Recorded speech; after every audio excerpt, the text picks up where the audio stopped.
మాన్యశ్రీ కందుకుంట వెంకట ప్రసాద్ గారికి ఆలయ కమిటీ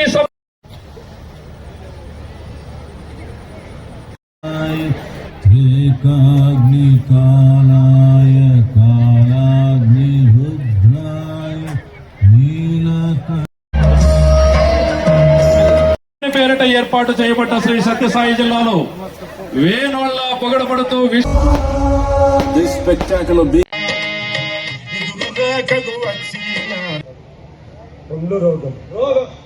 కుస్తీ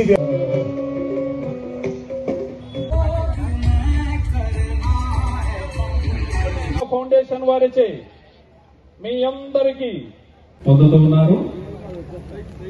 శ్రీ బికే పార్థసారథి గారిని ఘనంగా సత్కరిస్తున్నారు.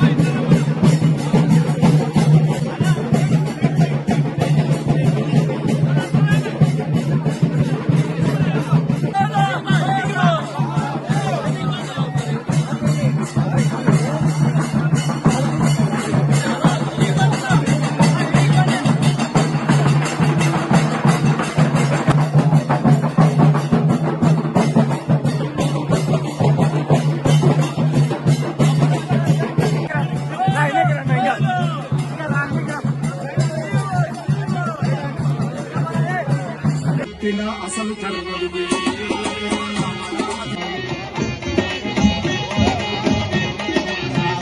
సీతా మహాదేవి అయోధ్య నగరం కాపురం దగ్గర మన ఊళ్ళో 5వ రెడ్డి మైళ్ళ దూరం వెళ్ళి ఆడ జన్మ వ్యక్తి పుట్టిన తర్వాత అసలైన ధర్మభర్తగా రామయ్య రఘురామ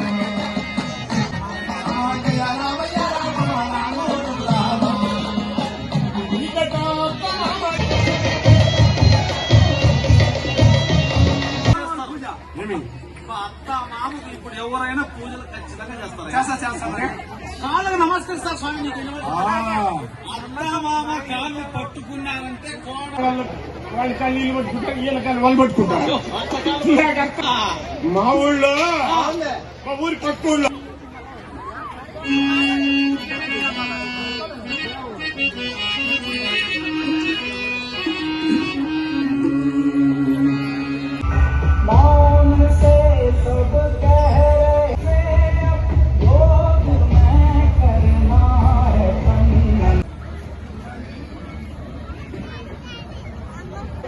ఆదియోగి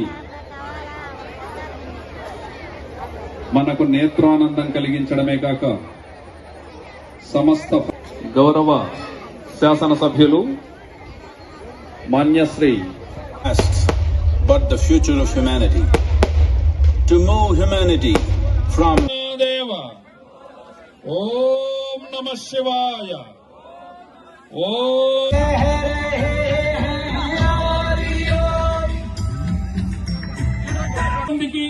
భక్తి జ్ఞాన వైరాగ్యాలను ఒకే గొడుగుకు ప్రత్యేకించి అటవీ శాఖ సిబ్బందికి తాపత్రయంతో తరలి వచ్చిన అసే నియోజకవర్గ ప్రజల గుండెల్లో గుచ్చుకు చెప్పడం జరిగింది. ఇది ఒక టూరిజం హబ్ గా, అదేవిధంగా ఒక ఇక్కడ ఈ పుణ్యక్షేత్రాన్ని బాగా అభివృద్ధి చేసి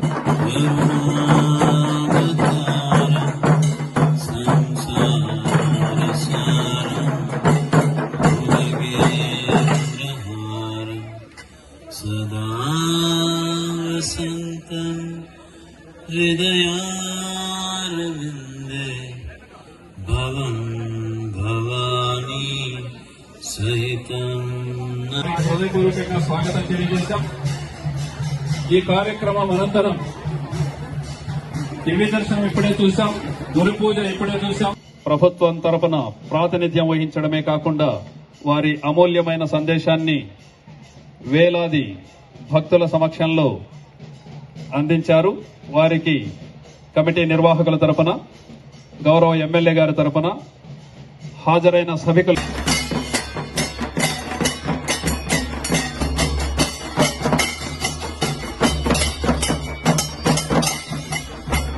మేము పెరిగినటువంటి వాతావరణం మాకు ఎక్కడ రాజకీయాలు నేర్పిలా. మా కుటుంబంలో మా తల్లిదండ్రులు కానీ మా తాతలు కానీ రాజకీయాలు లేదు రాజకీయ కుటుంబాలతో కలిసి పెరగల. మరి అటువంటిప్పుడు మాకు ఈ పరిపక్వత అనేది ప్రజల నుంచి రావాల్సిందే, లేదు అనుభవం నుంచి రావాల్సిందే, కానీ వేరే రంగా రాదు. మరి ఇటువంటి పరిస్థితుల్లో ఏ ఒక్కరు కూడా 5 సంవత్సరాల్లో నేర్చుకోవాలా, ఇది రాజకీయము, మేము చేయాల్సింది ఇది అని కనుక్కునే టైం వస్తానే పాపం 5 ఏళ్ళు అయిపోయింటుంది. తర్వాత టికెట్ అన్నా రాదు, టికెట్ వస్తే గెలవరన్నా గెలవడు, చిక్కడు దొరకడు వ్యవహారం. మనకి గెలిచినా చిక్కలేడు, ఎందుకంటే వానికి అవగాహన ఉండదు. నేను ఒక రాంగ్ నెంబర్ తగులుకున్నా, గెలిచినా ఓడినా మీతోనే బతికేస్తున్నా. కాబట్టి 20 ఏళ్ళ సుదీర్ఘమైనటువంటి నా రాజకీయ జీవితంలో ఆటుపోట్లు, అవమానాలు, అవహేళనలు చాలా వచ్చినాయి. వచ్చిన తర్వాత కూడా ప్రజలు చూపించినటువంటి ప్రేమ కానీ, మా పార్టీ కార్యకర్తలు చూపించినటువంటి ప్రేమ కానీ అమోఘమైంది ఈ రోజున. అందుకనే ఒక కృతజ్ఞతా భావంతో ఈ ప్రాంతానికి చేయాలనే ఒక పట్టుదలతో చేస్తాను, వేరే ఉద్దేశాలు ఏం లేదు.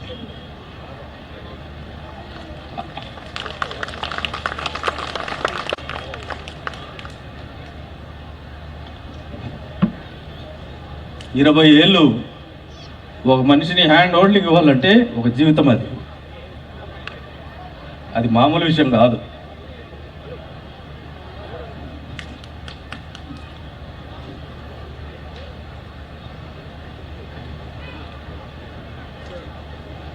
కాబట్టే చెప్తున్నా, రోజుల ఈ ప్రాంత అభివృద్ధికి మా వ్యక్తిగతంగా ఏవి ఎప్పుడు మిమ్మల్ని అడగం. మేము అధికారులతో ఏ ఒక్క అధికారితో కూడా వ్యక్తిగతమైనటువంటి లాభాపేక్షతో మా అబ్యూజింగ్ ఆఫ్ పవర్ జరగదు.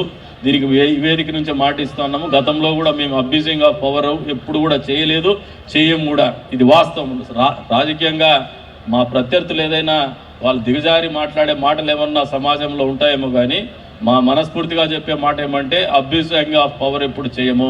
మాకు ఇచ్చినటువంటి అధికారం, ప్రజలు ఇచ్చినటువంటి అధికారం వాళ్ళ కోసం, ఆ ప్రాంతం కోసం మాత్రమే వాడతామని చెప్పేసి కూడా తెలియజేసుకుంటూ 80 లక్షల రూపాయల నుంచి 11 కోట్ల చిల్లరకి 3 సంవత్సరాల కాలంలో పెంచుకోగలుగుతామంటే పట్టుదల ఉంటే నరసింహస్వామి క్షేత్ర ఆదాయాన్ని 100 కోట్లకు తీసుకుపోవాలనే ఆలోచనకు అంకురార్పణ ఆ రోజుల్లోనే జరిగిందనేది వాస్తవం మీకు అందరికి కూడా తెలియజేస్తా ఉన్నాను.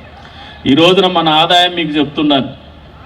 గడిచిన 5 ఏళ్లలో ప్రజానీకము చేసినటువంటి తప్పు, ఒక ప్రభుత్వం వచ్చినటువంటి పరిస్థితి, ఆ ప్రభుత్వం పరిపాలించినటువంటి పరిస్థితులు, పాలకులు ప్రవర్తించినటువంటి తీరుతెన్నులు, 11 కోట్ల చిల్లర ఆదాయాన్ని అప్పచెప్పితే 7 సంవత్సరాల్లో వాళ్ళు పెంచగలిగిండేది మాత్రం కేవలం 3 కోట్లు మాత్రమే. 3 సంవత్సరాల్లో 80 లక్షల్ని 11 కోట్ల చిల్లర చేసి అప్పచెప్పితే 7 సంవత్సరాల్లో వాళ్ళు చేయగలిగిండేది కేవలం 3 కోట్లు. అంటే పాలకులు సరిగ్గా ఉంటే, వాళ్ళ ఆలోచన సరిగ్గా ఉంటే ప్రజలకు ఎంత మంచి జరుగుతుందో అనడానికి ఇది ఒక ఉదాహరణని మీకు అందరికీ కూడా తెలియజెప్తున్నారు.